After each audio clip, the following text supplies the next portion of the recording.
దేవుని వైపు నేను తిరిగిన తర్వాత పాలిటెక్నిక్ పూర్తయిపోయింది. ఎవరో చెప్పారు, బీటెక్ చేయాలంటే 4 సంవత్సరాలయ్యా, ఏఎంఐ అయితే జస్ట్ 2 ఇయర్స్లో పూర్తయిపోద్ది, ఉద్యోగం చేసుకుంటూ నువ్వు చదువుకోవచ్చు, చాలా హ్యాపీగా ఉంటుంది అని అన్నారు. ఇంజనీరింగ్ చేయటానికి 1995 సంవత్సరంలో నేను హైదరాబాద్లో అడుగుపెట్టా. ఎట్లా అడుగుపెట్టానో చెప్పమంటారా? ఒంటరిగా అడుగుపెట్టా. నా అని పిలుచుకునే వాళ్ళు ఎవ్వరూ లేరు. ఒంటరిగా అడుగుపెట్టాను. ఆ రోజుల్లో అక్కడ చదువుకుంటున్న దినాల్లో మెల్లిమెల్లిగా వాక్యం చేత బలపడి ఓ మంచి సంఘానికి వెళ్ళి దేవుని సన్నిధిలో కట్టబడ్డా. 1996 సంవత్సరం మార్చి నెల 9వ తారీఖు సరిగ్గా నా 21వ ఏట యేసుక్రీస్తు పవిత్రమైన రక్తంతో కడగబడే కృపదేవుడు నాకు అనుగ్రహించాడు. గుంటూరులో నేను బాప్తిస్మం తీసుకోవడానికి వచ్చిన ఆ దినాల్లో మా సమీప బంధువురాలు ఒక ఆవిడ ఉంది. నేను బాప్తిస్మం తీసుకోవటానికి వెళ్తూ ఉంటే ఆ తల్లి నా భుజం మీద పడి ఏడుస్తా, అయ్యా అప్పుడే బాప్తిస్మం తీసుకుంటే ఎట్టాకయ్యా, ఈ సినిమాలన్నీ ఎవరు చూస్తారయ్యా, ఈ సరదాలన్నీ ఏమైపోతాయ్యా, తీసుకో, కాస్త ముసలోడైన తర్వాత తీసుకో, పళ్ళన్నీ ఊడిపోయిన తర్వాత తీసుకో, కాస్త లోకంలో అనుభవించాల్సింది ఉండాలిగా, లోకంలో అనుభవించాల్సిందంత అనుభవించిన తర్వాత ఒక వయసు వచ్చిన తర్వాత తీసుకో అయ్యా అని చెప్పి ముగింపులో ఏమందో తెలుసా? అయినా ఈ వయసులో తీసుకుంటే కాలు జారిపోతే ఎట్ట అని అంది. ప్రక్కనే మా నాన్న ఉన్నాడు. ఏమన్నాడు తెలుసా? నాన్న, క్రీస్తు బలిపీఠ మీద పెట్టబడిపోయే బలి పశువు అది ముసలిదై ఉండకూడదు. యవ్వన బలి పశువు క్రీస్తు బలిపీఠ మీద పెట్టాలి. యవ్వన కాలంలో ప్రభువుకు సమర్పించుకోవాలి. వయసంతా ఉడికిపోయిన తర్వాత, లోకంలో చేయకూడని దరిద్రపు కార్యక్రమాలన్నీ చేసిన తర్వాత, పాపాన్ని జుర్రుకున్న తర్వాత, వయసు ఉడికిపోయిన తర్వాత, ఆశలు ఉడికిపోయిన తర్వాత కాదు ప్రభు దగ్గరికి రావాల్సింది. శరీరపు కోరికలు యవ్వనంలో రంకెలేసేటప్పుడే, ఆ హార్మోనల్స్ ప్రభావం వల్ల కాముకత్వపు కోరికలు రేగేటప్పుడే, యవ్వన ఆశాయిచ్చలు శరీరాన్ని దహించేటప్పుడే, యవ్వన కాలంలో క్రీస్తు బలిపీఠ మీద నువ్వు సమర్పించుకుంటే దేవుని వాక్యం అంటుంది, యవ్వన కాలమందు పుట్టిన కుమారులు బలవంతుని చేతిలో బాణాల వంటి వారు. నాన్న, యవ్వన కాలంలో సమర్పించుకో, భవిష్యత్తులో ఒక బాణంలాగా దేవుడు వాడుకుంటాడు. ఈ మాటలు వింటున్న యవ్వన బిడ్డలారా, ఒకసారి నా వైపు చూడండి. మీలో ఎవరైనా ఇంకా బాప్తిస్మం తీసుకోకుండా తర్వాత బాప్తిస్మం తీసుకుందామలే అని వాయిదా వేసే వ్యక్తులు ఎవరైనా ఉంటే, ఈ రాత్రి మీ అన్నగా చెప్తున్నా, మీ తండ్రిగా చెప్తున్నా, ఇంకొక మాట కూడా అంట, మీ కుటుంబ సభ్యునిగా చెప్తున్నా, వయసంతా ఉడికిపోయిన తర్వాత కాదు, యోసేపులాగా నవ యవ్వనంలో ప్రభు కొరకు బ్రతుకు, దేవుని మహిమను కన్నులారా నువ్వు చూస్తావు. ఒకవేళ ఎవరైనా బాప్తిస్మం తీసుకొని కూడా నామకార్థ క్రైస్తవ జీవితం జీవించే వాళ్ళు ఎవరైనా ఒకవేళ ఈ స్థలంలో ఉన్నారేమో, నామకార్థ బ్రతికే కంటే అన్యుడిగా ఉండటం మేలేమో.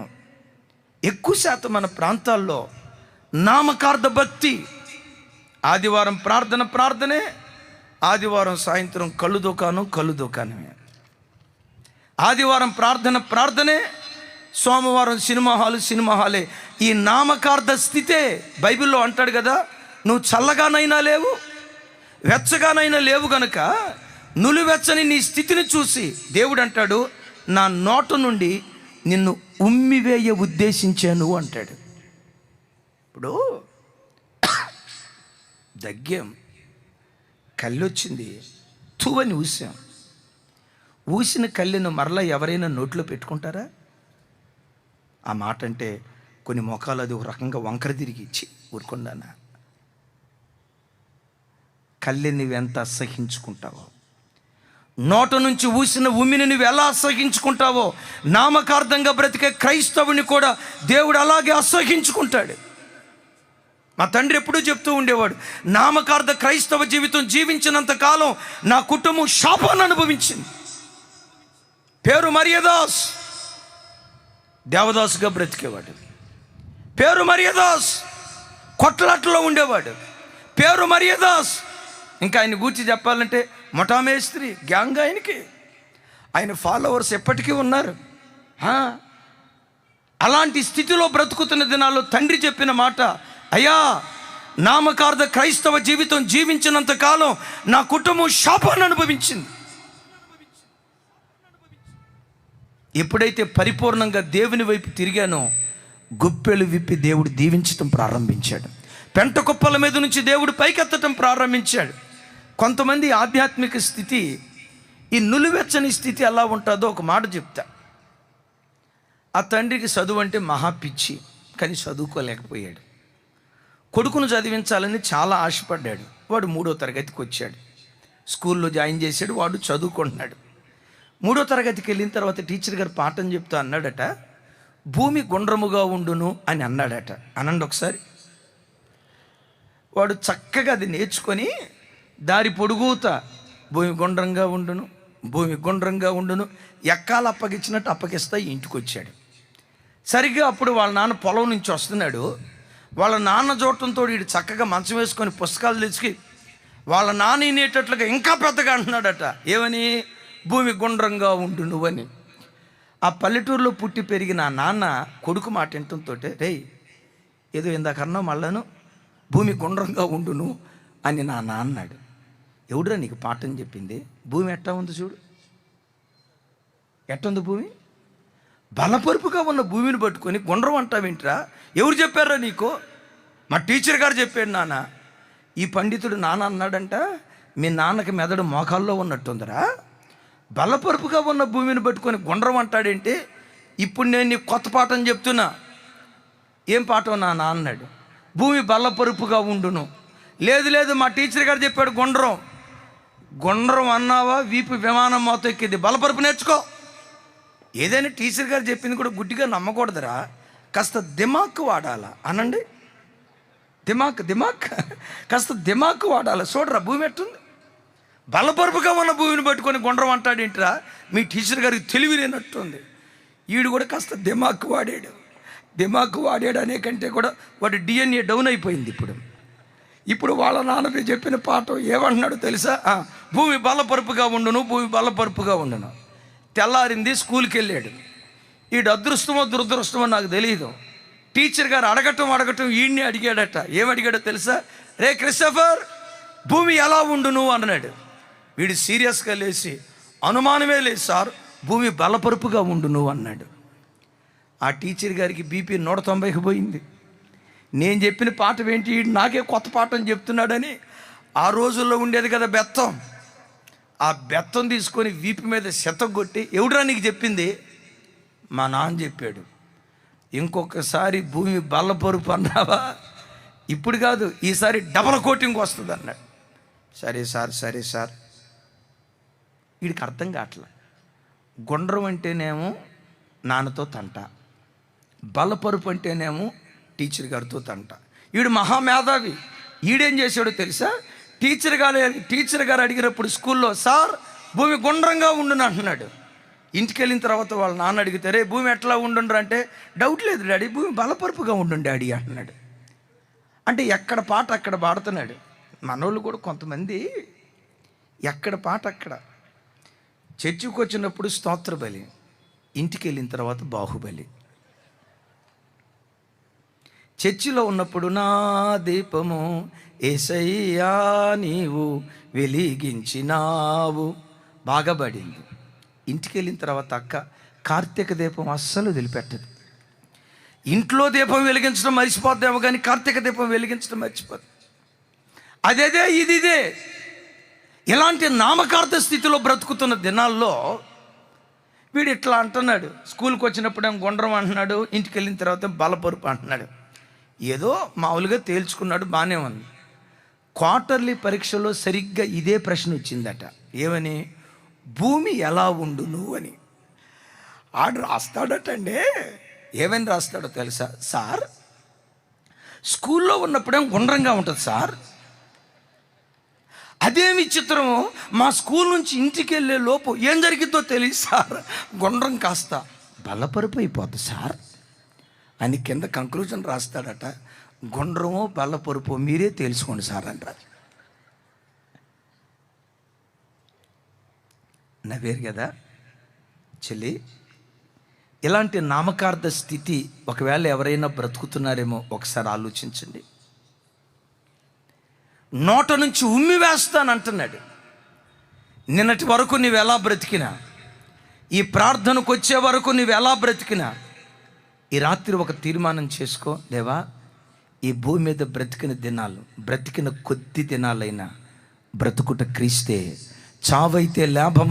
చావైతే లాభమన్నట్లుగా ఒక నికాసైన భక్తి జీవితం నీ కొరకు నేను జీవిస్తానయ్యని ఈ రాత్రి ప్రభు కొరకు నువ్వు తీర్మానం చేసుకోగలిగితే, ఏలియా కాలంలో కర్మేలు పర్వతం దగ్గర ఎలాంటి అద్భుతాన్ని సూచక్రియ జరిగించాడో ఈ రాత్రి వాక్యం వింటున్న నీ బ్రతుకులో కూడా దేవుడటి క్రియ జరిగించునుగాక.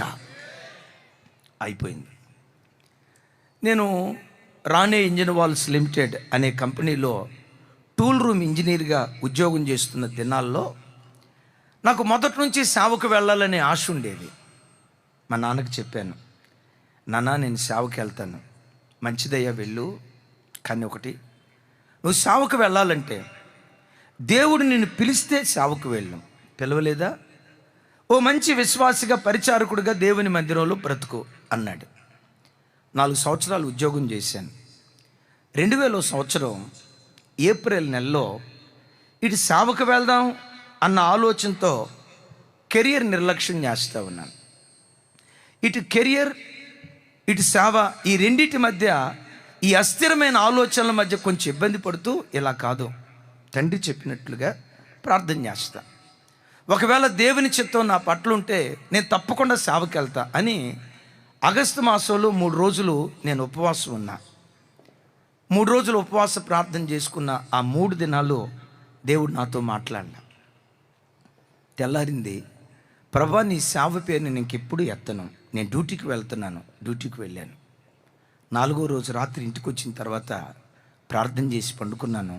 ఆ రాత్రి దేవుని మెల్లనైన స్వరం నా చెవులు వినటానికి దేవుడు కృప చూపించాడు. దేవుని కృప, ఆ దర్శనంలో దేవుని చేతి రాత నన్ను పొగుడుకోవటానికి చెప్పట్లా, నేను గొప్పోడని చెప్పుకోవటానికి ఈ మాటలు చెప్పట్లా. నేను ఆరాధించే దేవుడు ఆయన ఎంత గొప్ప దేవుడో ఆయన గొప్పతనాన్ని చాటి చెప్పటానికే ఈ మాటలు చెప్తూ ఉన్నాను.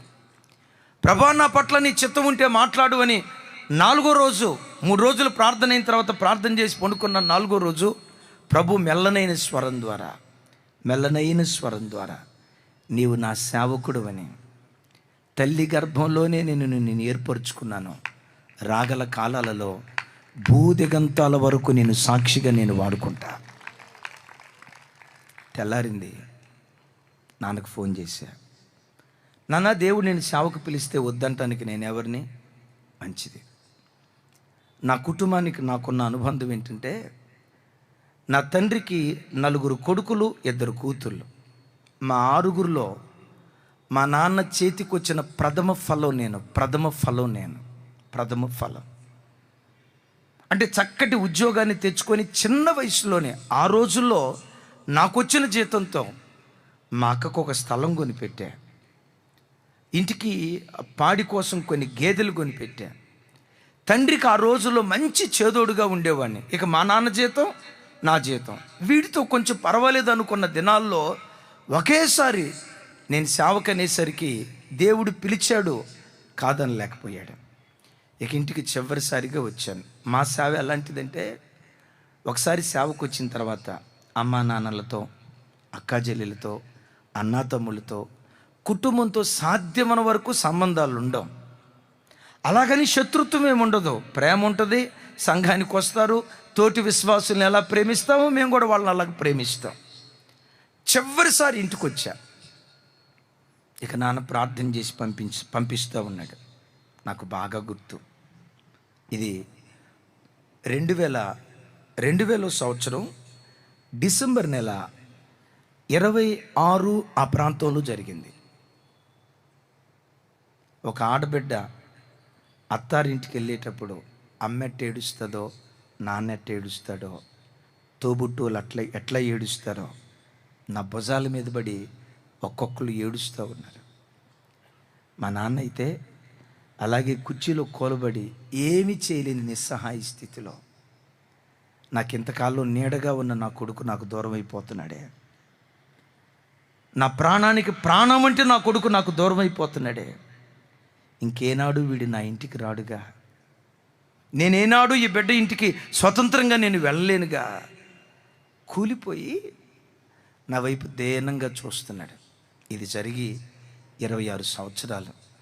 ఆ ఏడ్పు ఇప్పటికీ నా చెవులకు వినబడుతుంది. నాన్న కూర్చున్న ఆ దృశ్యం ఇప్పటికే నా కళ్ళకు కనబడుతూ ఉంది.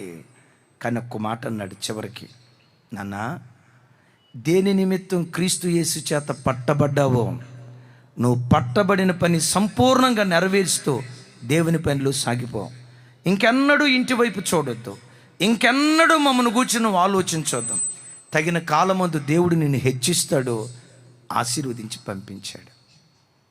నేను ఎందుకు ఈ మాట చెప్పానంటే 2002 సంవత్సరంలో నేను దైవజనరాలు ఒంటరిగా ఎన్నిక లేని స్థితిలో హైదరాబాద్ ప్రాంతంలో దేవుని పరిచర్య ప్రారంభించాం. అద్భుతం ఏంటంటే, ఆ రోజుల్లో హెబ్రోను పాట వింటూ వింటూ ఆ వాగ్దానం నీదే, ఆ వాగ్దానం నీదే, ఈ వాగ్దానం నీ పట్ల నెరవేర్చబోతున్నానని ప్రభు పదే పదే మాట్లాడుతూ వచ్చాడు కదా. సేవకి వెళ్ళిన తర్వాత ఆ వాగ్దానం పదే పదే బలపరుస్తూ ఉండేది. సేవ చూస్తే శూన్యం, తినటానికి తిండి లేదు. మంచి ఉద్యోగం చేస్తూ సేవకి వెళ్ళిన తర్వాత కట్టుకోవటానికి బట్ట కష్టమైన దినాలు, ఇంటి అద్దె కట్టుకోవటానికి కష్టమైన దినాలు. కానీ పదే పదే ప్రభు చెప్తూ ఉండేవాడు, భూదిగంతముల వరకు నేను సాక్షిగా నేను వాడుకుంటా. ఒంటరి అయిన వాడు 10 అవుతాడు, ఎన్నిక లేనివాడు బలమైన జనం అవుతాడని ఆ వాగ్దానంతో పదే పదే ప్రభు నన్ను బలపరుస్తూ ఉండేవాడు. ఆ వాగ్దానాన్ని పట్టుకొని ప్రార్థన చేశాం.